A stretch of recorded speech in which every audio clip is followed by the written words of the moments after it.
భారీ మెజార్టీతో గెలిచామండి మేము. మా సంక్షేమ పథకాలు ఎర్రవల్లె చెరువుకు నీళ్లు ఇవ్వడం వల్ల మాకు ప్రజలు మాత్రం స్వచ్ఛందంగా ఓట్లు వేసి భారీ మెజార్టీతో గెలిపించారండి.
జడ్పీటీసీ ఉప ఎన్నికల్లో ప్రజాస్వామ్యం గెలిచిందంటూ జగన్మోహన్ రెడ్డి ఏదైతే 11 సీట్లలో గెలిచాడో అలాగే పులివెందుల జడ్పీటీసీ ఉప ఎన్నికల్లోనూ ఒంటిమిట్ట జడ్పీటీసీ ఉప ఎన్నికల్లో కూడా 11 మంది అభ్యర్థులు నిలబట్టాన్ని ఎత్తిపొడుస్తూ రాష్ట్ర అధ్యక్షుడు పల్లా శ్రీనివాసరావు యాదవ్ నిన్న ప్రెస్ మీట్లో జగన్మోహన్ రెడ్డిని ఎగతాళి చేస్తూ మాట్లాడిన విషయాలు చూసాం మనం.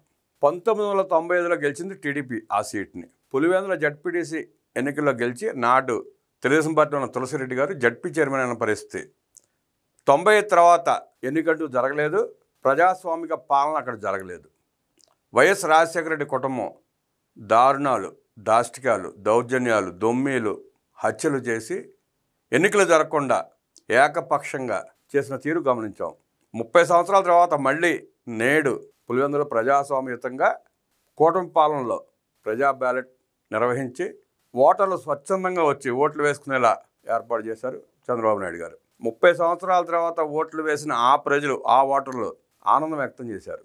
జగన్మోహన్ రెడ్డి అరాచకాలని, అవినాష్ రెడ్డి దుర్మార్గాలని కట్టడి చేసినందువల్లే మేము ఓట్లు వేయగలిగాం అంటూ సంతృప్తి వ్యక్తం చేశారు ఆ జడ్పీటీసీ ఎన్నికలు జరుగుతున్న ప్రాంతంలోని 6 గ్రామాల ప్రజలు. ఇక పులివెందుల జడ్పీటీసీ, ఒంటిమిట్ట జడ్పీటీసీలో భారీ ఆధిక్యంతో టీడీపీ 2 స్థానాలు కైవసం చేసుకోబోతా ఉంది. ఎన్నికలు ప్రశాంతంగా జరిగితే ఓటర్లను భయభ్రాంతులకు గురి చేయకుండా ఓట్లు వేసుకునేలా అధికారులు వ్యవహరిస్తే ఏ ఎన్నికైనా ఆ పులివెందుల ప్రాంతంలో టీడీపీ గెలవడం ఖాయమన్న సంగతి నిన్నటి ఎన్నికతో తేలిపోయింది. ఇక ఓడిపోతున్నామన్న దుగ్ధతో, బాధతో, భయంతో ఆక్రోశం వెలబుస్తూ వాడు చేస్తున్న ఆరోపణలు చూసాం. ఆడలేక మధ్యలో ఓడన్నట్టు అవినాష్ రెడ్డి ఎలా మాట్లాడుతున్నాడో చూసాం. అధికారులు ముందస్తు జాగ్రత్త చర్యల్లో భాగంగా భూమిరెడ్డి, ఎమ్మెల్సీ భూమిరెడ్డి గారిని కూడా హౌస్ అరెస్ట్ చేశారు. అలాగే అవినాష్ రెడ్డిని కూడా హౌస్ అరెస్ట్ చేసే ప్రయత్నం చేస్తే ఆయన మధ్యలో పోలీస్ జీపుకి పారిపోయిన పరిస్థితి చూసాం. అధికారులు అన్యాయంగా వ్యవహరిస్తే అవినాష్ రెడ్డి ప్రెస్ మీట్లు పెట్టి మాట్లాడే పరిస్థితి ఉండేదా అన్నది ప్రజల ప్రశ్న.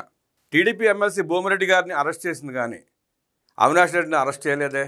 స్వేచ్ఛగా మాట్లాడుకునే అవకాశం ఇచ్చిందే. కాకపోతే బూతుల చుట్టూ తిరిగి అల్లర్లు చేయకుండా కట్టడం మాత్రం చేసింది.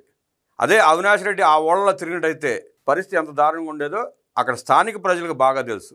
వాళ్ళ కోరిక మీదే అవినాష్ రెడ్డిని ఇంట్లోంచి రానివ్వకుండా కట్టడి చేశారు. వైఎస్ వివేకానంద రెడ్డి హత్య తర్వాత అవినాష్ రెడ్డి, జగన్మోహన్ రెడ్డి గ్రాఫ్ ఎలా పడిపోయిందో నిన్న ఎన్నిక స్పష్టం చేసింది. జగన్మోహన్ రెడ్డి అధికారంలో ఉన్నప్పుడే 19 ముందే జరిగిన ఎమ్మెల్సీ ఎన్నికల్లో భూమిరెడ్డి గారు అదే పులివెందుల నుంచి అత్యధిక మెజార్టీ సాధించారు. ఇవాళ కూటమి పాలన వచ్చిన తర్వాత, చంద్రబాబు నాయుడు గారు ముఖ్యమంత్రి అయిన తర్వాత గెలవటం కాదు, జగన్మోహన్ రెడ్డి ముఖ్యమంత్రిగా ఉండగానే ఆనాడు జగన్మోహన్ రెడ్డి పులివెందుల ఎమ్మెల్యే, రాష్ట్ర ముఖ్యమంత్రి, ఆ ప్రాంతం నుంచి అత్యధిక ఓట్లు సాధించాడు ఆయన. టీడీపీ ఘన విజయం సాధించింది ఎమ్మెల్సీ ఎన్నికల్లో. తర్వాత కూటమి ప్రభుత్వం వచ్చిన తర్వాత కూడా నీటి తీరువా సంఘాలన్నీ టీడీపీ గెలిచింది. ఇవాళ జరిగిన ప్రజాస్వామికయుతంగా జరిగిన ఎన్నికల్లో టీడీపీ జడ్పీటీ స్థానాన్ని గెలుచుకోబోతా ఉంది. పులివెందుల నియోజకవర్గ ప్రజలు హర్షధ్వానాలు తెలియజేస్తున్నారు. కూటమి ప్రభుత్వం సక్రమంగా ఎన్నికలు నిర్వహించిందని, మా ఓట్లు మేము స్వచ్ఛందంగా 30 సంవత్సరాల తర్వాత వేసుకోగలుగుతామంటూ సంతోషాన్ని వ్యక్తం చేశారు. ఆ పరిస్థితి కల్పిస్తే పులివెందుల ఎమ్మెల్యే స్థానం కూడా గెలవడం పెద్ద విషయం కాదు. నిన్న జడ్పీటీసీ ఎన్నికలు జరిపినట్టు పోలీస్ అధికారులు, ఈసీ. ఎమ్మెల్యే ఎన్నికలు కూడా నిర్వహిస్తే పులివెందుల ఎమ్మెల్యే స్థానాన్ని టీడీపీ గెలవడం పెద్ద కష్టం కూడా కాదు. వైనాట్ 175 అన్నాడు. వైనాట్ పులివెందుల అంటున్నారు టీడీపీ శ్రేణులు. గతంలో కూడా జగన్మోహన్ రెడ్డి కానీ వైఎస్ రాజశేఖర రెడ్డి కానీ దౌర్జన్యాలతో దొమ్మెలు చేసి బూతులు ఆక్రమించి రిగ్గింగ్ చేసుకుని హత్యాకాండ చేసి గెలిచారు తప్ప వాళ్ళకి అక్కడ సినిమా ఏమీ లేదు. ప్రజలు వాళ్ళ మీద అభిమానం ఏమీ లేదు. భయంతో బయటపడలేదు అంతే. ప్రజలు ఎక్కడ ఏం మాట్లాడితే చంపేస్తారో ఈ దుర్మార్గం భయంతోనే మాట్లాడలేకపోయారు అంతే స్థానిక ప్రజలు. ప్రభుత్వం కఠినంగా వ్యవహరిస్తే మా ఓట్లన్నీ మీకే అంటూ ఆ ప్రజలు నినాదాల హోరెత్తిస్తున్నారు. జగన్మోహన్ రెడ్డి సీన్ సితారా శాట సిరిగిపోయింది అంటూ ప్రజలు నిన్న ఎలా నినాదాలు చేశారో చూసాం. జగన్మోహన్ రెడ్డి దండుపాళెం బ్యాచ్ కూటమి ప్రభుత్వం 14 నెలల్లో ఏం చేయలేదు, సూపర్ 6 ఏమి చేయలేదు అంటుంది కదా. సార్, సూపర్ 6 ఏం చేశారో, ఎవరికి ఏ లబ్ధి చేకూరిందో ప్రజలకు బాగా తెలుసు. మీ మీద మీకు ఆ నమ్మకం ఉంటే, మళ్ళీ గెలుస్తామన్న విశ్వాసం ఉంటే, మీకు దమ్ముంటే ఆ 11 స్థానాలకు రాజీనామా చేసి మళ్ళీ ఎన్నికల్లో పోటీ చేసి ఒక్క స్థానమన్నా గెలవండి. అప్పుడు జగన్మోహన్ రెడ్డి పట్ల ప్రజలకు కాస్తో కూస్తో నమ్మకం ఉందన్న అభిప్రాయం ప్రజల్లో కలుగుతుంది. ఆ ఛాలెంజ్ని యాక్సెప్ట్ చేసి రాజీనామా చేసే దమ్ము ధైర్యం జగన్మోహన్ రెడ్డికి ఉందో లేదో వైఎస్ఆర్ కాంగ్రెస్ పార్టీ పేటీఎం గాళ్ళు, ఆ పార్టీ నాయకులు చెప్పాలి. ఆశా వర్కర్లకు గ్రాట్యుటీ 645 కోట్ల రూపాయల మేర ప్రయోజనం చేకూరనుంది. దేశంలోనే మొదటి రాష్ట్రంగా గుర్తింపు. ప్రసూతి సెలవులు, విరమణ వయసు పెంపు. దౌర్జన్యాలు, దాడులు దాటుకుని స్వేచ్ఛగా ఓటేసిన జనం. జడ్పీటీసీ ఉప ఎన్నికలో భారీ పోలింగ్.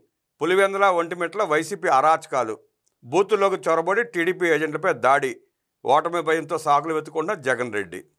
ఇక జగన్మోహన్ రెడ్డి పార్టీ అధ్యక్షుడై ఉండి తన నియోజకవర్గంలో తను నివాసం ఉంటున్న జడ్పీటీసీ ఉప ఎన్నికల్లో ఓటేటా కూడా రాలేకపోయాడు. అంటే ఓటేటాకు వస్తే ప్రజలు తిరగబడతారు, ప్రశ్నిస్తారన్న భయంతో రాలేదో ఏంటో మరి తెలియదు. ఎందుకు రాలేకపోయాడు? ప్రతిష్టాత్మకంగా ఎన్నికలు తీసుకొని నీ నియోజకవర్గంలో జరుగుతున్న ఎన్నికల్లో నువ్వు ఓటు ఎందుకు వేయలేకపోయావని చెప్పి ప్రజలు నిలదీస్తున్నారు నిన్ను.